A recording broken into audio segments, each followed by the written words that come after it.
Halo semuanya, nama gue Gepau dan ini video pertama gue.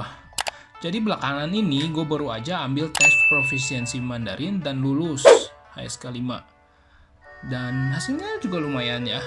Nah, mumpung ingatan gue masih seger, sekarang gue mau kasih kalian tips dan trik menurut pengalaman gue sendiri gimana cara mensiasati HSK 5, terutama di bagian reading yang menurut gue paling susah. Jadi buat kalian yang lagi mungkin persiapan buat ambil tes HSK 5, cocok banget nih pantengin video gue yang satu ini. Langsung aja ya, check it out. Pertama, berapa jumlah kata yang harus kita kuasai? Dari HSK 5-nya sendiri, disebut jumlahnya 2500. Tapi gue bilang segitu itu jumlah minimal. Kenapa? Karena di dalam tes sebenarnya banyak kata-kata yang muncul yang nggak ada di dalam 2500 kata itu. Oke, gue kasih contoh. Coba lihat teks reading bagian 3 berikut. Nah, di sini ada dua kata, Jianiang dan Fenfang. Coba cek kamus kalian. Dua kata ini malah masuk ke list dari HSK 6. Nah, itu contoh kasarnya aja. Gue belum sebut lagi ada misalnya idiom atau frasa-frasa lainnya. Jadi intinya kalian harus banyak baca aja dan perluas kosakata kalian. Lanjut, gue langsung masuk ke reading bagian pertama ya, yaitu fill in the blank. Nah, ini kelihatannya mudah gak sih? Ada optionnya pula.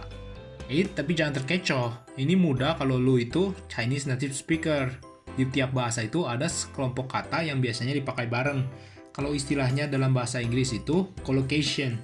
Nah, contohnya kalau bahasa Indo, misalnya yang gampang aja, mengetuk pintu. Pintu itu diketuk, nggak dipukul. Nah, kalau di bahasa Chinese itu istilahnya kuting tapei. Gua kasih contoh, kuci yongqi. Terus misalnya lagi cuacu jihui. Langsung aja ke contoh soal ya. Tips yang pertama, di bagian ini lu nggak usah baca semua kalimat dalam paragraf, karena waktu lu nggak akan cukup nanti. Jadi lu baca aja kalimat yang masih lu jawab. Misalnya nomor 57, seme-seme cai tiwei ne. Nah, dari sedikit kalimat itu aja lu harusnya udah tahu jawabannya itu B. Karena pai itu artinya ditaruh atau diposisikan. Nah, kalau misalnya kayak nomor 58 yang ABCD-nya jawabannya tuh panjang-panjang, lu mau gak mau harus baca agak banyakan dari satu kalimat sebelumnya dan kalimat setelahnya. Terus lu pilih-pilih pilihan mana yang paling nyambung buat ngerangkai ketiga kalimat tersebut.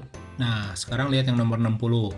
Nah, kalau yang ini seharusnya kalian kalau nggak baca kalimatnya juga, kalau sense-nya udah dapet, kalian itu harusnya udah langsung tahu. Karena shenghuo, biasanya temannya itu pasti, kalau lihat dari opsinya, pasti itu xiangshou.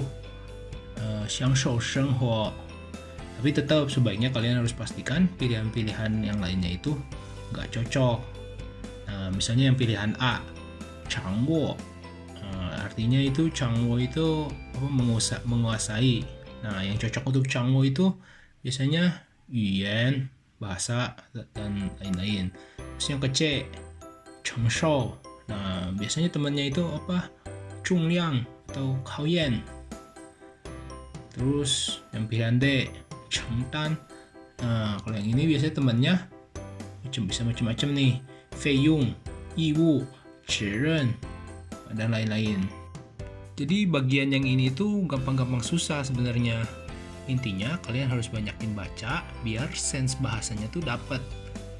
Udah, hari ini segitu dulu aja. Kalau ada pertanyaan boleh banget kalian komen di bawah. Dan tungguin ya video selanjutnya untuk tips dan trik reading untuk bagian kedua dan ketiganya. Sampai jumpa.